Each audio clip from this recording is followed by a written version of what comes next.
salute me. Mr McCormack, would you, welcome, and would you like to make an opening statement? Thank you, Chair. John McCormack, Director of Aviation Safety. Thank you for giving me the opportunity to make some brief and important opening remarks. In these remarks, I'll touch on CASA's international reputation, issues concerning CASA's regulatory costs, CASA's regulatory reform program, civil penalty scheme and aviation medicine. International recognition. Internationally, CASA enjoys an exceptional reputation as a leader across many dimensions of aviation safety and safety regulation. Our contributions have long been and continue to be highly regarded by the International Civil Aviation Organisation, ICAO, other leading aviation states and regional authorities. We work closely with the International Civil Aviation Organisation on the Council, which Australia has continued to maintain its standing as a Tier 1 member for decades. CASA experts are eagerly pursued to participate in ICAO's development of global rules for aviation safety. CASA staff currently serve on 11 ICAO panels, 10 task force and study groups. I chair the Regional Aviation Safety Group for the 41 nations of the Asia and Pacific regions. Mr Farquharson is Australia's representative to ICAO's Southeast Asia Steering Committee of the Continuing Development of Operational Safety and Continuous Airworthiness Programs. Dr Alec chairs ICAO's Safety Information Protection Task Force, and he was invited to advise the ICAO Safety Management Panel on key aspects of the task force work. A CASA subject matter expert also chairs the very important ICAO Study Group on Unmanned Aircraft Systems. Chairs, CASA's leadership in the international fora had received glowing tributes and appreciation from the highest ranks in ICAO and from other leading aviation natives. Letters from the former President of the Council, the Regional Director and many others stand as testament to our leadership, professionalism and commitment. In the Asia Pacific region, CASA is constructively engaged in providing important aviation safety-related assistance to Indonesia, Papua New Guinea and other Pacific Island countries, helping to improve safety aspects of those systems for the benefit of their citizens as well as the many Australians who rely on them. We've entered into agreements with a number of other countries to ensure mutual recognition of maintenance, design and certification processes, including most recently with Singapore, which, like Australia and a number of other Asian nations, has adopted the European Aviation Safety Agency rules as the basis for their regulations. Chair, we are leading the world on many facets of aviation regulations and advisory material. For example, feedback on safety communication products has been very positive. Allow me to quote a recent comment made by the FAA's Chief Technical and Scientific Advisor, Dr Bill Johnson, describing CASA's human factors training package, quote, "I've never seen a more professional and comprehensive package than CASA's safety behaviours, human factors for engineers," he said. "It is a new international yardstick by which other human factors training programs will be measured." CASA has led the implementation of safety management systems, SMS, mandating SMS for airports and international flights in 2005, certified aerodromes in 2007, and high capacity and low capacity regular public transport in 2009, something not yet achieved in many other leading aviation countries. The United States, for example, is one of the many who are only now moving to implement SMS for the air transport sector. Indeed, in December 2013, the US Government Accountability Office, the GAO, the US equivalent of our ANAO, approached CASA for a telephone interview intended to give the GAO insights into CASA's experience of SMS implementation. The topics discussed included, inter alia, Australian SMS best practices that may assist other national aviation authorities, unquote. This contact also reflects the high international standing that CASA enjoys.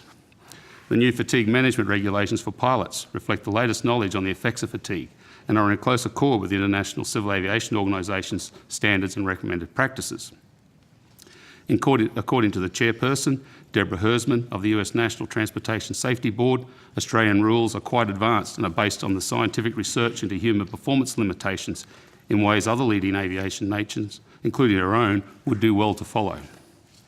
The Australian approach to risk-based surveillance using authorisation management teams and an IT system which captures wide-ranging data, allowing more accurate identification of sector risk factors and prioritisation of surveillance according to risk, has received widespread international recognition as being regulatory best practice. Chair, the high regard in which we're held by the vast majority of participants in the Australian aviation industry, arguably a silent majority, is reflected in the many favourable comments and expressions of gratitude we routinely receive, comments and expressions that regrettably don't make the news. Chair, let me draw the committee's special attention to the regulatory reform program because this represents a very important investment in the modernisation of our regulations. CASA is continuously engaged in the process of meaningfully and constructively updating and reforming aviation safety regulations. Over the last 4.5 years, CASA has made significant progress towards the accomplishment of the long-standing objective of fundamentally realigning and contemporising virtually the entire of Australia's aviation safety rule set. Although CASA is nearing completion of the drafting phase of the regulation reform program, which has involved a huge effort from our staff over the last 4 years, and with the implementation phase for a number of rule parts to follow, We recognise that the update of Australia's aviation safety regulations is an ongoing task.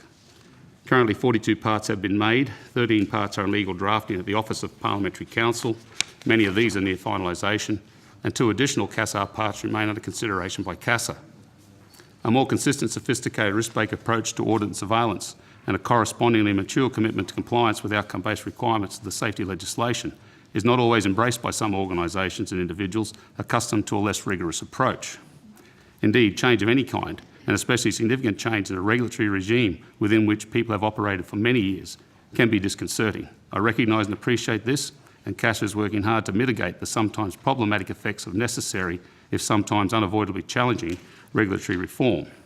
To this end, we are staggering the implementation of the new regulations to give all parties time to absorb and digest the changes entailed. Chair, let me draw your attention to the recent push by certain members of the aviation community for Australia to adopt New Zealand rules in lieu of the regulations currently being finalised by CASA. The New Zealand rules could not simply be adopted in their current form as Australian regulations and enforced as such. Provision in the New Zealand rules which would need to be enforced as offences under our regulations are not drafted in a manner consistent with Commonwealth drafting standards for framing offences. In addition, some content is not consistent with the definitions, terminology and requirements set out in our Civil Aviation Act and other general and administrative parts of our regulation. To adopt certain parts of New Zealand rules could well require a broad reconsideration and revision of the Australian aviation safety legislation in its entirety, including amendments to the Civil Aviation Act, the introduction of non-criminal penalties, the reconstruction and reconsideration of other CASA parts recently made, and other major changes. This will be a long-term undertaking involving several additional years of legislative redrafting and industry consultation. The New Zealand rules often provide for considerable discretion to be exercised by the New Zealand Director of Civil Aviation in terms of the intent of the regulation and what are acceptable means of compliance. Adoption of these principles could significantly hinder CASA's efforts to achieve a high level of standardisation in applying and enforcing the aviation safety legislation in Australia. CASA views increased standardisation as a key outcome of its regulatory reform program.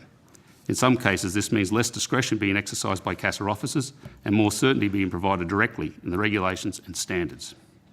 Based on information published in their AIP, the New Zealand rules for aircraft operations, ICAO Annex 6, contain more ICAO differences than Australia currently registers. CASA is striving to further reduce the number of Annex 6 differences in the rewrite of the operational CASAs.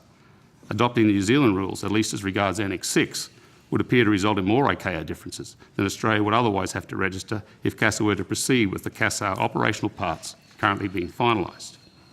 The New Zealand rules are also in some areas less current than the new Australian regulations and or reflect policies which CASA does not support in terms of providing adequate levels of safety, or they do not take account of local conditions and considerations. In summary, the New Zealand rules could not simply be adopted in their current form as Australian regulations. These rules may appear to some in industry to be simpler and easier to read and understand, but they are in some cases out of date and less compliant with ICAO requirements than the regulations CASA is implementing through the CASAs. Some CASA parts do, however, contain similar language to the New Zealand rules. That said, where principles and practices reflected in New Zealand rules are seen to be useful and advantageous, CASA is always willing to consider how and to what extent beneficial features of that legislation, no less so than the legislation of any other modern aviation jurisdiction, might be usefully adapted for Australian purposes. McCormack, before you continue, that's 10 minutes now for an opening statement. What have you got left there? Just some prices, some pricing information, Senator, which I will table. Yeah, well, we'll table this in a second, yeah. And mention of the AOC holders survey questionnaire, which we conducted, requested to nominate the main reasons why AOC holders did not operate fully or operate partly through a calendar year. The impact of regulations did not figure in the top 5 reasons. 93 respondents, lack of demand was 19%, lack of qualified staff 11%, availability of suitable aircraft 10%, external factors 10%, retired or left industry 10%, operating another AOC 9%, main operations other than charter 9%, selling or sold the AOC 8%, operating costs 5%, regulated and regulations 4%, no response 3%, new entrant 2%, competition 1%. I'd also like to table, with your permission, Senator Chair, a comparison of selected CASA and other NAA regulatory fees. Just for instance, we compared CASA in New Zealand, UK CAA, Transport Canada and the FAA. I'll say at the outset, the FAA do not charge, which would require a major review of government policy if we were to adopt that. However, our charges are almost identical to Canada's in most places. For instance, a private pilot licence issue of $60, In Transport Canada, it's $56. In New Zealand, it's $216. And in the UK, it's $348. To sit the air transport pilot licence examinations, it's $65 a subject in Australia, which comes to $455 plus invigilation costs. In New Zealand, it's $2,595 plus invigilation costs. Also, routine surveillance is charged in New Zealand at $284 an hour. So if we look at our costs, you will find that our regulatory fees costs are very comparable. Secondly, there were some comments recently that our costs and regulatory costs in the regional airlines was particularly excessive. In particular, comments were made by Rex. In 2007-8, their regulatory services fees were $90,821 and change. We progressively, because of improvements and other issues, brought that down to $67,000 by 2009-10. 2010-11, it was $38,773, and it's remained at $37,000 and change through 2011-12 and 2012-13. So I don't think the numbers would indicate that our regulatory costs are particularly high. We've done a considerable amount of work on Class 2 medicals.